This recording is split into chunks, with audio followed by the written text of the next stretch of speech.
Hey guys, this is just whatever, and today we're doing a deep dive, or maybe just a dive, in one of the stocks that I really love. It's the stock that is it's almost a quarter of my portfolio, give or take the day. It's the only stock that I'm positive in. So one of the other stocks I'm really down in is Palantir. That's my top conviction. But MP Materials is just as equal at 25%, 26, 28, depending on the day. But the company is MP Materials, and I absolutely love them. They're a rare earth mining company who mines in Mountain Pass, California, which is San Bernardino, which, fun fact, is only an hour from Vegas. And it's in California, which presents a lot of interesting things. I think it's really bullish.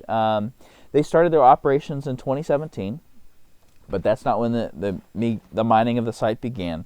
Molybdenum Corp in 1950 bought the rights to mine this area, and then actually started in 1952. So they built everything up in 2 years. So eventually they changed their name to Molycorp in 1974. And then eventually they were bought, sold, did a bunch of stuff. But they were taken public in July 29th of 2010 under the ticker symbol of MCP. But they were only open for a few years. So from 2010 to 2015, they were a public company, but in 2015 they folded and filed for bankruptcy. One could say they were too early. One could say it was poorly managed, but we don't know for sure. It's kind of in the past now. But I think they were too early in their pursuits. There was no big incentive to have wind turbines. There is no incentive to have a growing EV market at that point. Tesla was barely entering the market at the point. Not sure how many cars they had. I'm not sure if they had even produced the car in 2015. I'm not going to do the dive now, but they don't have the EV market that we have today, and they didn't have the green energy push that we have today as well. It's interesting to note if you've kind of looked at seen any kind of news, but they were loosely associated with General Motors. So back in 2012, they acquired a Canadian-based company, which had Magnequench, which was actually founded by GM, and they were making these neodymium iron boron magnets. So it's basically neodymium magnets. So they were producing them, and it was kind of founded by GM, which is interesting, and we'll get into that later, but I'm not going to mention that quite yet. So back in 2017, going back to that, June of 2017, Mountain Pass Mine was purchased for $20.5 million, and it was now known as MP Materials. Jane Litinsky, who is the CEO currently of the company, basically went to the site, saw great potential for the mine, and it was going to be reclaimed. And he was like, I don't think we should do that. I don't think it's good. I see a huge potential. We need to bring the supply chain back to America, because our supply chain of neodymium magnets is almost all in China. There's a few other places, but China does like 90% of the magnets, a big percentage of that. So at the time, he said it was in a state of care and maintenance and only had 8 employees. Only 8. I don't know what care and maintenance means. I'm not sure if they were like mopping bathrooms, making sure making sure the facilities weren't in a state of disrepair, but that's what it was. And so back in July 15th of 2020, they became public via a SPAC, and I think this is one of the Chamath specials, and it's actually one that I think's doing pretty good. It's one of the few SPACs that's doing really good for him. I'm not sure if he still holds any of it, but he has talked about it on an All In podcast, and then there's a few other people that talk about MP Materials. But under that SPAC deal, they were able to raise $545 million and trade under the ticker symbol of MP. So MP has released basically what their plan is for the next 3 stages. They have 3 stages. So the first stage is to mine the materials and get it really efficient. So produce as much as they can, try to figure out how they can maximize getting their man hours and get just operation hours to a maximum. How much?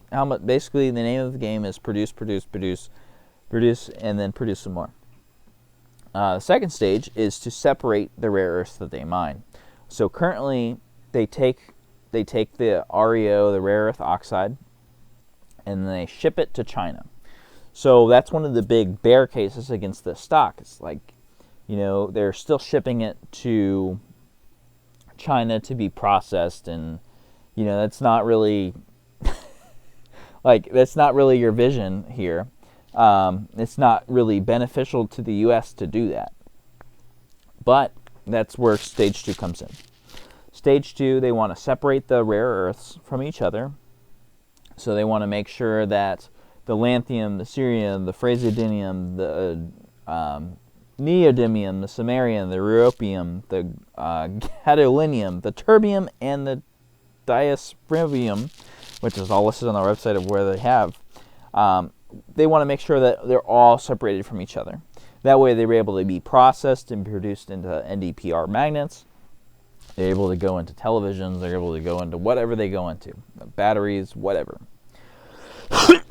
So that's huge for them. So they want to be able to do that on site at Mountain Pass, and then be able to ship that wherever they need to go. And that goes into stage 3, which is to produce NdPr magnets, which can be used for all wide range of things, from turbines, missiles, which is crazy, drones, and of course EV motors. They'll be able to do that. So right now they're in stage 1, and they're working on stage 2. And then stage 1, right now as of 2020, they produce more than 15% of the global production of NdPr.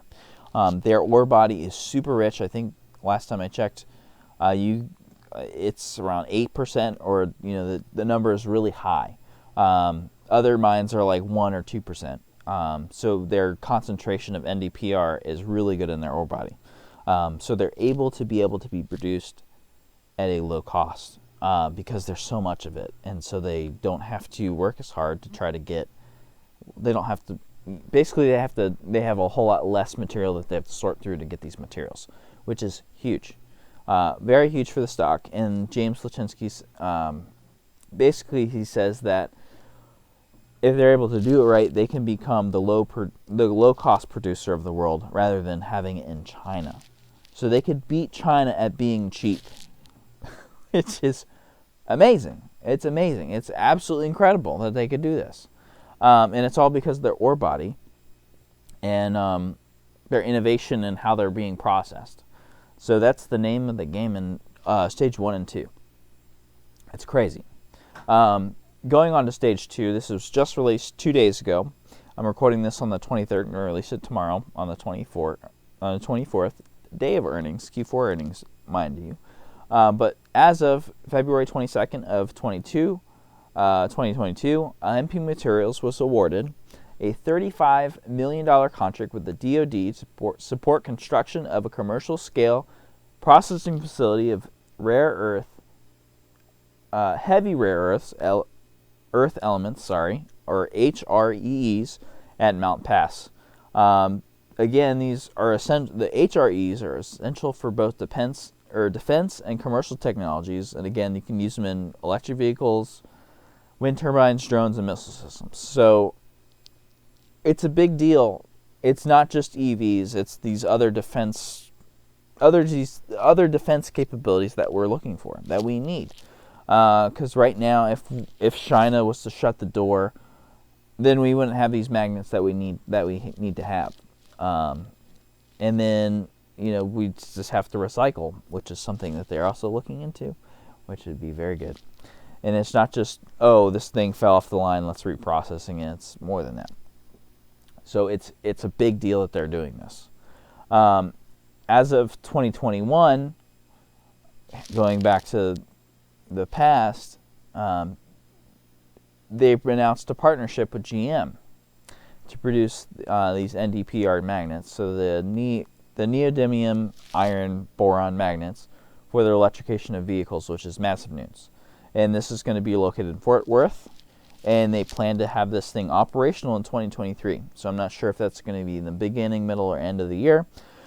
I would assume it's going to be towards the end, but that's just my guess. They haven't really. I don't think they've given guidance on when in the year they're going to do that.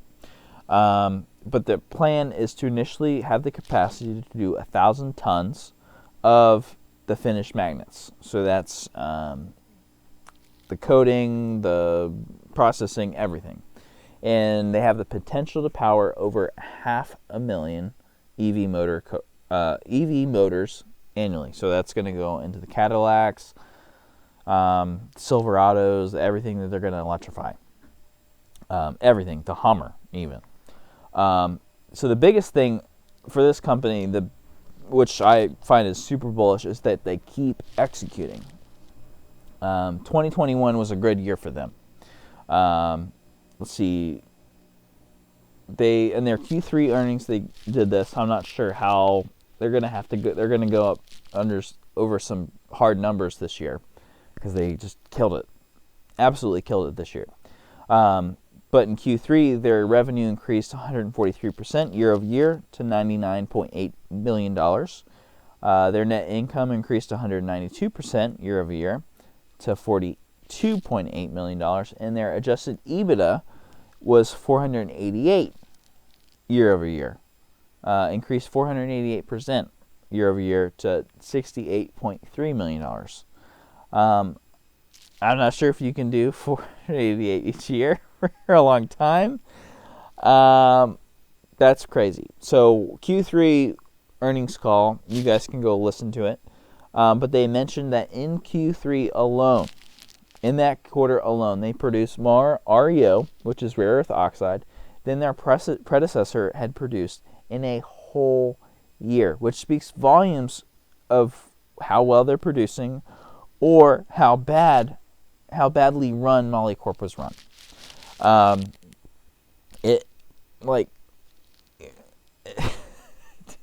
It surprises me when you hear these bear cases of, Molycorp sucked, so you guys are going to suck too. They're executing at a very high level. They have big plans, and I think the sky's the limit. I'm really excited to hear what these numbers are going to be for Q4. How the whole year went, their plans for the future, and I'm just really excited for the stock. I'm not sure if it's going to ever be $1 trillion company, but it's going to be worth more than it is now. Right now, if you go to Tip Ranks or if you look at any other analysis, the target price is about $53, I believe, and right now it's sitting around $40. So there is room for this stock to grow right now, and that's just the analysis right now.